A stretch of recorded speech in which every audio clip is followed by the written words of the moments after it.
핀란드를 만나는 넘버원 오디오 채널. 내귀의 핀란드에 오신 것을 환영합니다. 안녕하세요. 저는 여러분의 MC 똔뚜고요. 저는 그대들의 MC 나엘이에요. 반갑습니다. 반갑습니다. 네, 오늘은요 아주 알찬 방송이 될 예정입니다. 요즘 핀란드로 여행 오거나 거주하기 위해서 이주하시는 분들이 늘어나고 있어요. 근데 뭐 여러 가지 정보가 필요하겠지만 특히 요즘 또 환절기이기도 하고요. 또 특히 건강한 핀란드 살이를 위해서 약국이나 병원을 좀 제대로 이용할 수 있는 그런 방법이 필요한데 저희가 그래서 저희만으로 안 될 것 같아서 네, 특별한 분을 모셨습니다. 네. 똔뚜님, 우리 함께 그분을 외쳐볼까요? 권 박사님 나와주세요. 네, 안녕하세요. 반갑습니다. 저는 현재 헬싱키 대학 생명과학연구소인 하이라이프에서 박사후 연구원 포닥으로 근무하고 있는 권 박사입니다. 반갑습니다. 반갑습니다. 와, 와주셔서 정말 반갑고요. 조금 더 자세한 좀 그 소개를 부탁드릴게요. 어떤 공부를 하셨는지, 또 한국에서는 어떤 일을 하시고 이렇게 핀란드까지 오게 되셨는지요. 네. 저는 대사체학이라는 학문을 전공하면서 사람들의 임상시료를 이용해서 다양한 질병 연구도 했었고요. 지금은 헬싱키 대학에서 신장이 어떻게 생기는지 연구하는 신장 발생학이라는 학문을 연구하고 있습니다.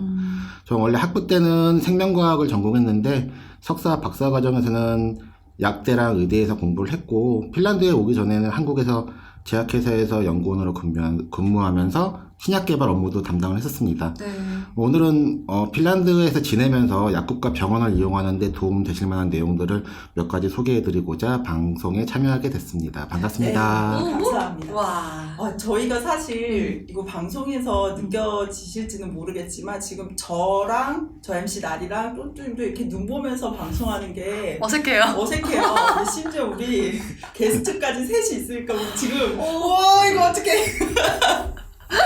네, 그래서 저희 이제 휴강을 끝낸 지도 얼마 되지 않았는데 바로 이렇게 게스트를 초대한 이유는 굉장히 별렀던 분이에요. 우리가 거의 언제부터 엄청 별렀어요. 우리가 언제 옛날에 한번 핀란드에서 약국 이용하기 에피소드를 만든 적이 있어요. 그쵸, 우리 그쵸. 너무 용감했던 거죠. 용감했죠. 네. 정말 모르면서 창피해요. 100% 우리의 경험만을 가지고 그러다가 이제 팟빵 게시글에 이제 촌천살인의 굉장히 유익한 댓글을 남겨주셨어요. 네. 이건 캡처각이다 이러면서 캡처를 했고 네. 이제 그때 주의해야 할 약이 있다고 추가로 알려주시기도 하고 이제 병원이나 응급실 이용 같은 이야기를 굉장히 잘 남겨주셔서 맞아요. 네. 한번 제대로 그때가 정말 수박 겉핥기였다면 이제는 정말 수박의 씨까지 씹어먹는 그런 방송을 만들기 위해서 초대를 했다고 덧붙였습니다. 네. 네, 사실 많은 부분 저도 좀 부담되기도 하고 기대도 하긴 했는데 네. 해외에서 지내보신 분들은 많이 느끼실 거예요. 가장 큰 고민거리가 본인이 아프거나 또는 가족들이 아플 때 그때가 제일 힘든다고 생각을 해요. 왜냐면 특히 집에 아이들이 있을 경우에는 부모님들이 어떤 약을 먹여야 하는지, 병원에 가야 되는데 어떻게 가야 되는지 막막한 경우가 되게 많거든요. 저도 핀란드에 와서 아직 이쪽이 익숙하지가 않아서 많은 부분 맨땅에 헤딩을 했다고 해야겠죠. 그러면서 공부를 좀 많이 했던 부분도 있었고요. 일단은 근데 제일 중요한 건 제가 전문 약사님도 아니고 또 의사 선생님도 아니기 때문에 오늘 드리는 말씀은 상당히 좀 조심스러운 부분이 지금 있다는 거 양해를 좀 부탁드리고요. 다만 제가 하는 분야가 전공이 좀 관련된 분야이고 하다 보니까 약 관련되어 있는 정보를 조금 더 잘 찾아보는 거, 조금 더 깊이 찾아볼 수 있다는 거, 뭐 그런 부분들이 있기 때문에 제가 여기서 경험했던 내용들을 바탕으로 해서 경험을 좀 공유하고자 합니다. 네. 그런 아주 고급 정보를 저희 방송을 통해서 털어주신다는 게 진짜 영광이고요. 그쵸? 그리고 오늘 방송이 어떻게 보면 되게 어려울 수 있어요. 그래서 어려울 수 있어서 근데 보통 우리가 방송을 만들 때 15세 수준의 수준으로 만들라는 얘기를 하잖아요. 그러니까 저희가 이해할 수 있는 수준에서 또 이제 풀어주시기 위해서 어떻게 방송을 할까 이렇게 생각을 하다가 오늘은 이제 퀴즈를 권 박사님께서 내시고 저희 MC 둘이 그걸 맞추고 그리고 저희가 틀렸는지 맞췄는지 이제 부연 해설까지 해주시는 그런 방법으로 좀 오늘 진행을 해보면 좋을 것 같은데요. 일단 저희 권 박사님 오늘 문제 난이도 어떤지 어떻게 조절하셨습니까? 네, 일단 아무래도 방송이 그 내기의 핀란드라고 네. 하다 보니까 네. 전반적으로 핀란드 상황에 맞춰서 많이 경험을 해보실 법한 이야기들을 좀 구성을 해봤고요. 가볍게 한두 문제 정도를 했는데 아마 다 맞히시지 않을까라고 생각이 듭니다. 근데 아니 다 마치실 이렇게 해주셔서 대본을 받았는데 네. 할 말 안 하요. 해봤자 내기지 내 얼굴에 침 뱉기라. 네, 그러니까 저희도 사실 아기 엄마들이어서 병원 약국은 정말 많이 다녀봤죠. 맞아요. 네, 그리고 저희 안 정보가 딱 어떻게 보면 정말 경험에서 오는 것 뿐이기 때문에 맞아요. 얼마나 많은지 궁금하긴 하나요. 그렇죠. 네, 자, 그럼 박사님 문제를 내주세요. 네, 그럼 첫 번째 문제 나갑니다. 한국에서 상비약으로 가져온 타이레놀이 떨어졌는데 네. 약국에 갔습니다. 근데 약국에 가니까 타이레놀이 보이지도 않고 약국 직원한테 물어봤는데 잘 모른다고 합니다. 언뜻 듣기에는 아세트아미노펜 이런 이야기를 들어서 그 약 성분을 이야기해도 잘 모른다고 하는데, 자, 그렇다면 문제. 핀란드에서 타이레놀과 같은 성분을 가지고 있는 약은 다음 중 무엇일까요? 1번 이부맥스, 2번 불아나, 3번 이북신, 4번 파나돌. 아는 게 불아나랑 파나돌밖에 없지 않아요? 그렇죠. 그치. 사실 저는 1번하고 3번은 안 들어봤어요. 그러니까 그래서 저도 2번 아니면 4번 둘 중에 하나라는 생각이 드는데 찍어보세요. 난 4번 4번 파나돌. 파나돌. 이걸 제일 많이 먹어요. 솔직히 파나돌이 불아나보다 더 잘 보이는 곳에 항상 놓는 것 같긴 해요. 기억에 앞듣기 가면 그렇지 않으세요? 그런가? 그러면 두 분이 선택하신 불아나와 파나돌 중에 정답은 있습니다. 네. 정답은 바로 4번 파나돌이 되겠습니다. 그렇구나. 네. 이 상황이 아마 한 번 정도씩은 경험을 해보셨지 않을까 싶어서 구성을 좀 해봤는데요. 네.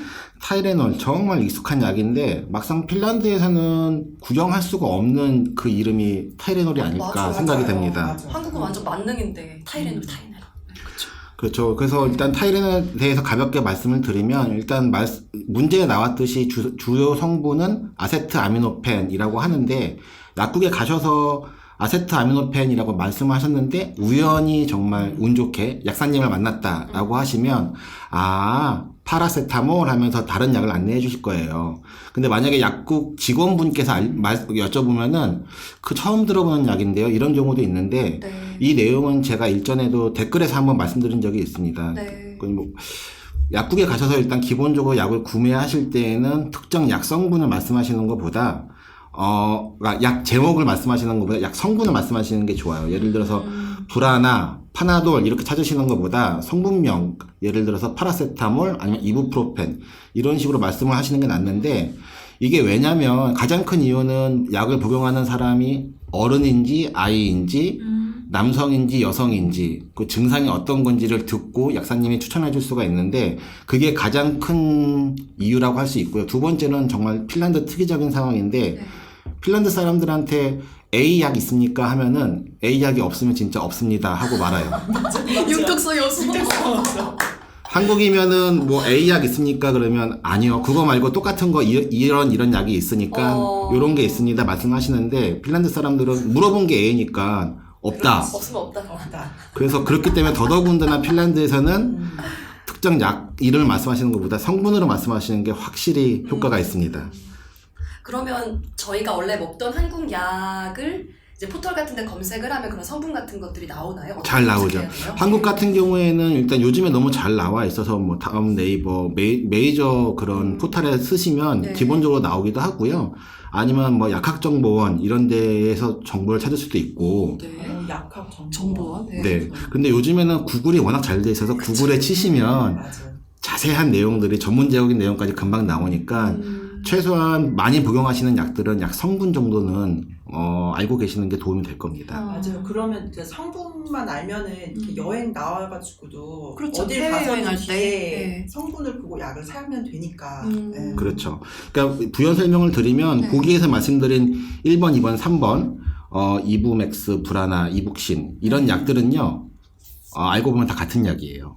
정말요? 네, 왜냐면 이부프로펜이라고 하는 성분의 약이고 이름만 다르게 파는 거기 때문에 아마 브루펜이라는 이름 들어보셨을 거예요. 네, 애들 열날 때 브루펜. 그렇죠. 네. 그러니까 이게 보통 브루펜으로 많이 통용이 되는데 이제 이부프로펜은 진통, 해열, 항염증의 효과를 보이는 약입니다. 그리고 미국에 계시는 분들은 아마 에드빌이라고 많이 들어보셨는데 결국에는 다 같은 약이에요. 그렇구나. 근데 왜 에드빌이 되게 잘 듣는 느낌이죠? 그러니까 저도 에드빌이 유명하다 그래서 미국 갔을 때 에드빌을 사왔거든요. 항염의 효과가 더 있는 거 아닐까요? 그래서 파나돌과 다른 점이? 그러니까 파나돌 같은 경우에는 약 성분이 기본적으로 다르고요. 예. 그 다음에 이 이부프로펜 계열 같은 경우에는 가장 큰 차이점은 이부프로펜 계열은 항염 기능이 있는 것이고, 그 다음에 타이레놀 계열 같은 경우는 항염에 대한 효과는 없습니다. 다만 이제 차이점은 어떤 게 이제 위장장애를 일으킬 수 있느냐 없느냐 이런 차이들이 있기 때문에 사람마다 약이 잘 받는 경우가 다르죠. 어떤 사람은 타이레놀 하나 먹어도 두통이나 해열이 잘 듣는 사람이 있는가 하면 네. 어떤 사람은 펜잘, 아스피린 이런 걸 먹어 잘 듣는 사람도 있고 뭐 그런 소소한 차이들이 있긴 하지만 가장 일반적으로 많이 쓰는 게 결국엔 이부프로펜과 아세트아미노펜, 타이레놀 성분, 그 다음에 아스피린 이 세 가지가 가장 익숙한 약들이죠. 네. 그래서 저도 이 방송 하기 전에 박사님이랑 이제 메시지 주고 받다가 네. 37년 만에 깨달았잖아요. 내가 타이레놀이 잘 듣는 사람이었어요. 아 정말요? 저는 사실 브루나 쪽이요. 아, 아세트 쪽. 네. 그렇구나. 왜냐면은 제가 이제 오. 옛날부터 먹던 감기 걸리고 몸살 올 것 같으면 먹던 가루약이 있었어요. 네. 테라플루라고. 그렇죠. 테라플루. 네. 근데 이제 그거를 핀란드에서 안 팔더라고요. 그래서 여름에 한번 감기가 걸려가지고 이제 그거를 살라니까 안 판다는 거. 안 판다 그래가지고 보니까는 여기서 그건 아직 에스토니아에서 판다 해서 배에서 사 먹었거든요.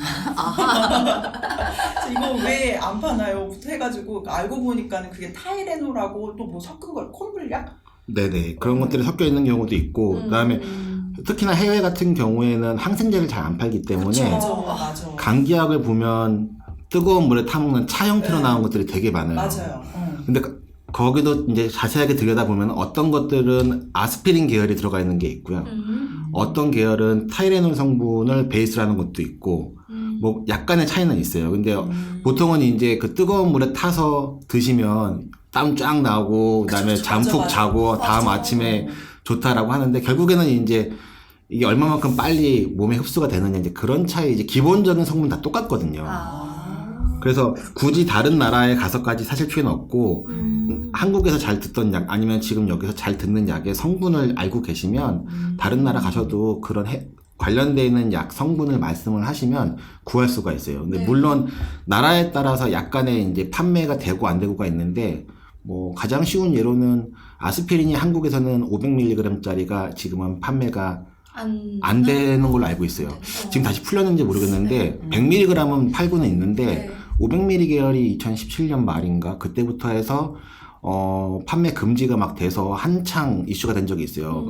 아스피린이 먹으면 심장에도 좋고 뭐도 좋고 한다고 하는데 왜 우린 안 파냐. 근데 안 파는 게 아니라 그 용량 차이가 있던 것 뿐이었고, 또 보면은 유럽 같은 경우에는 일단 타이레놀을 좀 싫어하는 경우들이 좀 많이 있죠. 맞아요. 위험하다고요? 왜냐면 타이레놀이 이제 간 손상을 일으킬 수 있는 좀 위험성이 있어서 타이레놀을 좀 싫어하는 경우도 있고, 그러다 보니까 특히나 이제 또 유럽 같은 경우에는 같은 약 성분인데 아세트아미노펜 하면은 못 알아들을 경우도 있어요. 그래서 대신에 파라세타몰, 제가 문제에서 말씀드린 건데 파라세타몰이랑 뭐 아세트아미노펜 두 개 똑같은 거거든요. 근데 미국에서는 파라세타몰보다 아세트아미노펜을 더 잘 인지하는 게 있고, 여기에서는 저도 그래서 처음에 약국에 갔는데 아세트아미노펜 얘기하니까 못 알아듣길래 혹시 해서 파라세타몰 얘기하니까 바로 알아듣더라고요. 그래서 약간 나라마다 조금씩의 차이는 있는데, 그래서 가장 기본적인 성분을 알고 계시면 어디 가서 조금 도움이 되지 않을까. 야, 그렇구나. 제가 한 가지만 해열제 얘기 나온 김에 저희 경험을 좀 덧붙이자면요. 사실은 이제 저희 핀란드 같은 경우는 응급실에 아무나 이제 들어가서 바로 치료를 받을 수가 없잖아요. 그러니까 아이가 열이 있더라도 보통 3일 정도 기다렸다가 오라고 하잖아요. 그래서 제가 3일 동안 그 아이를 해열제를 이제 교차 복용을 시키면서 이제 어머니들 아실 거예요. 서로 다른 성분의 그 해열제를 이제 교차 복용을 시키면서 그거를 다 기록을 3일 동안 해갔어요. 근데 계속 38도, 39도, 38도가 계속 이게 유지되는 거를 제가 기록을 해가면서 언제 이제 아세트 계열을 먹였는지 이부프로펜 계열을 먹였는지를 쭉 적어서 이렇게 의사한테 3일치를 보여줬거든요. 아, 정말 잘하신 거예요. 그랬더니 쓱 이렇게 보더니 너의 아이는 아세트가 아니라 이부프로펜 계열이 지금 듣고 있으니까 이걸 먹여 이렇게 딱 교차 그만하고. 그건 너무 잘하신 거예요. 왜냐면 네. 항상 한국이든 해외든 병원에 가실 때 어떤 음식을 먹었는지, 어떤 약을 복용했는지, 그리고 뭐 가능하시다면 용량 같은 것도 용량도 같이 썼어요. 시간이랑. 예. 정말 잘하신 거예요. 왜냐면 보통 병원에 가시면 뭐 아프다고만 말씀을 하시고 어떤 약을 먹었는지 얘기를 안 하는데 그렇게 되면 의사가 점쟁이도 아니고 모든 걸 알 수는 없죠. 그래서 네. 뭐 조금 귀찮아할 수도 있겠지만 가급적이면은 자세한 이야기, 말씀하신 것처럼 어떤 약을 몇 시에 먹였고 어떤 용량으로 교차 복용을 시켰는지 아니면 어떤 걸 먹였는지, 그리고 몇 시간 지났을 때 열이 얼마만큼 떨어졌는지 보더라고요. 그런 걸 하신 거는 정말 의사 선생님은 아마 그 당시에 정말 그 진료하기 좋으셨을 거예요. 왜냐면 판단할 수 있는 근거를 많이 주셨기 때문에 네. 정말 그런 건 좋은 습관이라고 할 수 있겠죠. 저가 사실 그거 기록했던 이유는 응급실에 안 들여보내줄까봐 증거 자료를 남기기 위해서 내가 약을 3일치를 먹였는데도 안 떨어졌어. 이걸로 이제 A4 용지를 가지고 가는데 아무튼 그런 경우도 있었습니다. 네. 그러면 첫 번째 문제는 그 정도로 이제 네. 마무리할까요? 네. 자, 그럼 두 번째 문제 드리겠습니다. 이 문제는 1번 문제하고도 약간 좀 연관이 있을 수가 있는데 잘 한번 들어보시고 약간 함정이 있을 수가 있는 문제입니다. 자, 다음 중 핀란드에서 처방전 없이 약국에서 구매가 가능한 품목은 무엇일까요? 처방전 없이입니다. 1번 항생제, 2번 해열 진통제, 3번 철분제. 어렵네요. 왜냐면 제 생각에는 듣기에 지금 혹시 중복 정답이 있는 게 아닌지. 언뜻 듣기에는 네. 처방전이 꼭 필요한 필요한 게 거는 무엇인가라고 들을 항생제. 수도 있어요. 그러니까 처방전이 없이 구매가 가능. 일단 1번은 아니고 그쵸, 항생제는 경험상 아니고. 아니에요. 그렇지. 2번 아니면은 3번인데 정답은 한 개입니다. 네. 2번 아니면 3번. 저는 3번. 임신했을 때 그냥 가서 철분제를 사왔어요. 저는 아기 아플 거를 대비해서 지금 2가지 계열의 해열 진통제를 사다 놨거든요, 약국에서. 그래서 2번은 아주 확실해요, 저한테는. 네. 네, 제가 얘기를 듣다 보니까 네. 문제를 낼 때 조금 더 정교하게 됐어야 되는데, 요거는 제가 실수를 인정하겠습니다. 왜냐면, 둘 다 경험이 있잖아. 그렇지. 왜냐면, 빼봐. 임산부에 대한 제가 그 사항을 생각을 안 했어요. 이게 수능 출제용 같으시다. 이게 처방전 대신 내 배로 입증을 하고. 그렇죠. 그래서 정답은 2번 해열 진통제 계열입니다. 왜냐하면 1번에서 우리가 어떤 약을 사 먹을지 실컷 얘기를 했기 때문에 그쵸. 해열 진통제는 100%가 처방전 없이 가능한데 철분제 같은 경우에는 임산부의 경우에는 당연히 주고요. 근데 임산부가 아니거나 아니면 빈혈 증상에 대한 확실한 진단이 없는 경우에는 핀란드에서는 철분제를 팔지 않습니다. 한국은요? 한국은 여러 가지, 그러니까 한국 같은 경우에도 철분제가 이제 진단을 받고 그 진단서를 바탕으로 한 처방전을 필요로 하는 전문 철분제도 있지만 저용량으로 나오는 경우에는 약국에서 구매할 수 있는 부분들이 상당히 많이 판매가 되고 있죠. 저도 저희 딸이 어린데 약간 어지럽다고 하는 경우가 있어서 철분제를 좀 사볼까 해서 갔는데 약국에 갔더니 처방전 갖고 와라. 그래서 없다 그러니까 쫓겨난 적이 있거든요. 그래서 저도 좀 찾아보니까 이 핀란드에서는 철분제 같은 경우에는 상당히 좀 꼼꼼하게 좀 하는 부분이 있고, 항생제부터 먼저 말씀을 드리면 네. 이 항생제는 아까 똠뚜님께서 말씀하신 것처럼 어머님들이 제일 열받아 하는 부분이 이 항생제가 아닐까.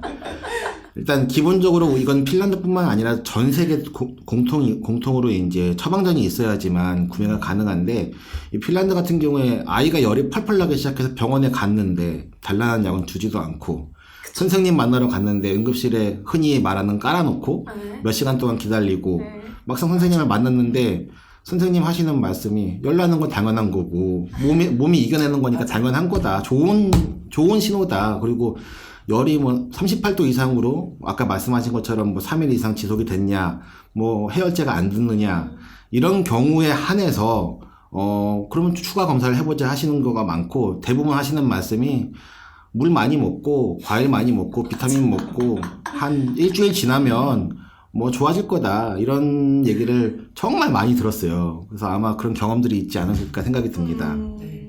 근데 그렇게 해서 진짜로 아파서 그러니까 저희 딸 같은 경우가 중이염이 걸려가지고 항생제를 받았어요. 네. 근데 그 항생제가 얼마나 센지 용량만큼 먹였는데 계속 자더라고요. 그렇죠. 저희는 두드러기 주냈어요. 그래서 항생제 종류를 바꿨어요. 너무 안 맞는 항생제였나 봐요. 아주 중요한 경험들 하신 게 그렇기 때문에 항생제 처방이 되게 까다로워야 되는 것이고 한국처럼 아무래도 좀 감기 증상이 있다 그러면 항생제부터 먼저 주는 그런 경우들이 다는 아니지만 그런 경우들이 꽤 있거든요. 그래서 항생제 같은 경우는 특히나 이제 내성 관련된 문제도 있을 수 있기 때문에 핀란드에서처럼 항생제를 좀 까다롭게 좀 다루는 건 저는 맞다고 좀 생각을 하고 있고요. 그 다음에 뭐랄까. 제가 그 경험들을 들으면서 가장 많이 들었던 게, 아니, 약을 먹거나 안 먹거나 일주일에 걸리는데, 그러면은 약을 타야 되느냐, 약 타러 일주일 동안 고생하느냐, 안 타고 일주일에 하는 게 낫다. 맞아요. 이런 얘기를 핀란드 친구들한테 하니까 웃으면서 핀란드에 그런 관련되어 있는 속담이 있다고 얘기를 하더라고요. 근데 그래서 제가 핀란드인인 우리 남편한테 물어봤는데 모르더라고. 아, 그래요? 그래서 저는 저희 주변에서 얘기를 들어보니까 속담 중에 하나가 감기약 먹어도 일주일, 안 먹어도 일주일 뭐 이런 얘기를 하는데 속담은 아니고 아마 그러면 그러니까 경험에서 나온 얘기가 아닌가 싶어요. 우리도 그런 말 있잖아요. 한국에도. 그렇죠. 그렇구나.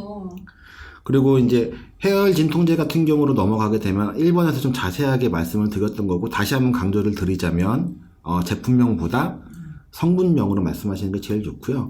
네. 그리고 이 문제에서 저는 회심의 함정이라고 팠는데 철분제였는데 시간때 먹어봤어. 이 임산부의 이 경험을 들으니 제가 실수를 했습니다. 웃긴다. 네. 한국에서도 이제 철분제 같은 경우에는 나 빈혈이야라는 말씀 되게 많이 하시는데 실제로 빈혈 검사를 해보신 분들이 거의 없죠. 느낌이 그냥 그런 거잖아요. 다들 본인의 나 어지러움을 느끼고 이제 이러한 상황에 철분제가 부족한 것 같아라고 해서 자가 진단을 하시고 철분제를 드시는 경우가 많은데 실제로 철분제 같은 경우, 그러니까 빈혈이라고 하는 경우는 피 검사를 해서 피 검사에서 정확하게 나오는 결과를 바탕으로 판단을 해야 되는 거기 때문에 열에 한 6, 7분 정도는 나 빈혈기가 있어라고 하시면 아마 100% 그걸 검사를 안 할 수도 있어요. 기립성 빈혈? 그렇죠. 기립성 빈혈 같은 경우에도 검사가 상당히 까다로워요. 검사가 있군요. 네, 그래서 저도 아는 지인이 그 검사 받기 위해서 이제 하루 동안 조그만 디바이스를 몸에 차고 이제 여러 가지 상황을 이제 기록을 해요. 갑자기 막 일어나는 거야. 그 머리가 이제. 근데 그게 기립성 빈혈이 참 진단하기 힘든 이유가 뭐냐면 늘 그런 게 아니라 그런 일이 맞아. 있다 없다 하기 때문에 그래서 그쵸? 저도 그때 그 친구가 검사하는 거 보니까 특정 디바이스를 몸에 장착하고 24시간인가 48시간인가를 레코딩을 하고요. 그 다음에 당연히 피검사도 같이 하고 그렇게 해서 복합적으로 판단을 하더라고요. 그래서 의사 선생님들이 진단하시는 게 상당히 꼼꼼하시기 때문에 자가 진단보다 제일 궁금하신 병원 가시는 게 제일 확실해요. 내 기립성 빈혈로 2번 쓰러졌어요. 누가요? 내가. 그러면 그거 진단을 받으신 거예요? 아니요. 근데 진단을 안 받고 이게 그냥 딱 그때만 잠깐 정신을 잃고 앞이 하얘지면서 그냥 탁 쓰러졌다가 되게 개운하게 일어나요. 조금 있다가 1분? 그러니까 그게 계속 수시로 일어날 때마다 생기면 차라리 진단이 편한데 그러니까 이게 인생에 지금 2번 일어난 일이니까 이게 평소에 진단을 드셔야 되는 거 받으니까. 아닌가? 그래서 임신할 때 우리 피검사 했잖아요. 그쵸. 근데 그 애기 5개월인가 6개월 지나고 나서 그때 빈혈 있고 나머지는 빈혈이 없더라고요, 내가. 그래서 만약에 그런 경우가 조금 지속이 된다거나 반복이 된다거나 하시면 병원에 가서 말씀을 하시는 게 좋아요. 이것도 이제 병원에 가서 말씀을 하실 때 나 한 2번 옛날에 뭐 이런 일이 있었어가 아니라 이러이러한 상황에서 일어날 때 쓰러졌었고 어느 몇 분 정도 어떤 경험을 했었고 일어난 다음에 또 한동안 그런 증상이 없었다 이런 얘기를 하시고 나면 아마 병원에서 검사를 하자고 할 수도 있고 안 할 수도 있고. 난 아마 아니고요. 그냥 한 번은 고등학교 때, 한 번은 요 몇 년 전에 핀란드에서? 핀란드. 헉! 근데 갑자기 일어나서 진단을 받기에는 너무 2번밖에 안 일어나가지고. 그래도 흔한 경험은 아니라서 그렇긴 하네요. 네. 네, 그렇습니다. 그리고 약국 관련돼서 제가 한 가지 더 말씀을 드리고 싶은 게 이게 제가 실제로 경험을 했는데 약국에 가서 아이 소화제 때문에 제가 한번 간 적이 있어요. 소화제. 네. 그러니까 소화제는 결국에는 이제 많은 스토리가 있긴 한데 약사님을 붙잡고 얘기를 해보니까 5세에서 7세, 이게 핀란드 기준입니다. 5세에서 7세의 경우에는 소화제 선택이 상당히 힘들다라는 얘기를 했었거든요. 그래서 그러면은 처음에는 제가 그 약사님을 만나기 전에 약국 직원분께 아이가 좀 소화가 안 되고 해서 소화제 추천을 해달라 하니까 어떤 약을 줬는데 조금 깨름직해서 찾아보니까 그 약 바깥에 있는 안내서에는 안 나와 있고 인터넷에 들어가서 그 제약사의 홈페이지에 들어가서 보니까 어린아이는 먹으면 안 된다 라는 내용이 있더라고요. 그러니까 약국 직원도 잘 몰랐던 거죠. 그래서 나중에 이제 다시 가서 환불을 받으면서 약사님께 말씀드리니까 이거는 그런 부분이 있다. 근데 약사님도 아시는 분도 있고 모르시는 분도 계시고 하기 때문에 핀란드 약국을 가시면 뭐 한국도 똑같지만 약사님들은 보통 이제 카운터 뒤에 처방전을 맞아요. 가지고 오는 맞아. 경우에만 주로 상담을 해주시고 이제 안내해 주시는 분들은 약사님이 아니신 경우들이 꽤 많이 있거든요. 네, 네. 그래서 전문적인 성분에 대해서는 잘 모르시는 경우도 있기 때문에 꼭 크로스 체크를 하시는 게 좋고요. 저는 이제 한 가지 팁을 여기서 말씀을 드리면 여기 여러 가지 약국들이 있지만 이제 울료비스토 아프테키라고 해서 한국으로 치면 대학약국 뭐 이런 게 가장 큰 체인점이 있는데 그 홈페이지가 있어요. 울료비스토 아프테키 홈페이지에 들어가시면 물론 영어가 안 나오고 전부 다 피너로 나오는데 요즘 구글이 너무 잘 돼 있기 그쵸, 때문에 네. 맞아. 그거 이제 구글로 돌려서 번역해서 영어로 바꾸셔도 되고 해서 읽어보시면 좀 가급적인 상당히 좀 자세하게 나와 있어요. 그래서 약을 선택하시기 전에 조금 찾아보신 다음에 보시는 게 좋고 저도 약을 고를 때에는 일단 그 홈페이지에 들어가서 이쪽 계열에는 어떤 약들이 있는지를 리스트를 쭉 뽑고 그 약에 대해서 공부를 한 다음에 잘 모르겠으면 진짜 모르겠으면 약사님을 만나서 이야기를 하죠. 그래서 좀 부지런한 떠시는 게 제일 좋아요.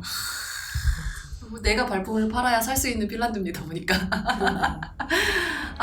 네, 이렇게 저희가 두 문제를 통해서 이 핀란드에서 약국 이용하기에 대해서 배워봤는데 훨씬 더 재밌는 것 같아요. 맞아요. 여러분 얼마나 맞추셨을지 좀 궁금합니다. 재밌네요. 네.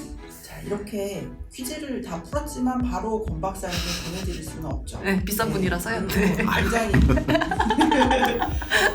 네. 그렇기 때문에 자, 이번에 지금 1부를 마치고 2부에도 우리 항상 2부가 더 재밌는 거 아시죠? 그렇죠. 네. 이제 풀렸어요, 이제 입이. 입이 풀렸지. 네. 그럼 다음 주에 2부에서 만나도록 하겠습니다. 2부에서 뵐게요. 안녕. 안녕.